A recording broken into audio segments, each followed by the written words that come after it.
طرح کے 2024 میں آپ نے مل کر محنت کے ساتھ پاکستان کی میکرو اکنامک انڈیکیٹرز کو اللہ تعالیٰ کے بے پایاں فضل و کرم سے بہتر کیا ہے۔ انشاءاللہ یہ سال پاکستان کی جو معاشی ترقی ہے اس کی نوید ہے۔ آج پاکستان میں انفلیشن ہے 4.1% پہ CPI ہے۔ بیرونی ترسیلات ہیں، ان میں پچھلے 5 ماہ میں پچھلے سال کے مقابلے میں 34% اضافہ ہوا ہے۔ ہماری ایکسپورٹس میں امپروومنٹ ہوئی ہے۔ ہمارے فارن ایکسچینج ریزروز $4 بلین سے $12.5 بلین پہ پہنچ گئے ہیں۔ پالیسی ریٹ بینکوں کا 13% پہ ہے۔ اسٹاک ایکسچینج تاریخ کے سب سے اونچی سطح پہ ہے۔ اس سال ہمارے چاول کی ایکسپورٹس جو ہیں اس نے ہمیں تقریباً $4 ارب ہمارے قومی خزانے میں جمع کرائے۔ چینی کی ایکسپورٹ کے ذریعے بھی تقریباً $0.5 بلین پاکستان کے خزانے میں آیا یا آ رہا ہے۔ اسمگلنگ اس کے اوپر کریک ڈاؤن ہوا۔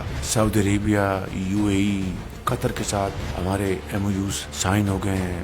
یہ جو اہداف ہیں، اشاری ہیں، یہ اس بات کی ایک کھلا ثبوت ہے کہ انشاءاللہ یہ سال پاکستان کی ترقی اور خوشحالی میں بہت ممد و معاون ثابت ہوگا۔ یہ مرہون محنت ہے، ایک ٹیم ورک کے نتیجے شبانہ روز کام کریں گے تو پاکستان ضرور اقوام عالم میں سر اٹھا کے چلے گا۔ یہ سارا سلسلہ ڈیپینڈنٹ ہے کہ ملک میں مکمل امن ہو۔ Security has become a challenge today. ہر روز کوئی نہ کوئی واقعہ ہوتا ہے۔ 10 لوگوں نے شہادت کا جام نوش کیا، کہیں 5 افسر، کہیں FC کے، کہیں پولیس کے، کہیں فوج کے۔ اس سے بڑی قربانی تو اور کوئی نہیں ہو سکتی۔ بھرپور آنر کرنا چاہیے، but it has to achieve its target, and the target is to defeat this monster again۔ اس کے لیے ہمیں سب کو پھر ایک پیج پہ ہونا ہوگا۔ سارا چنار میں کل ایگریمنٹ سائن ہوا ہے۔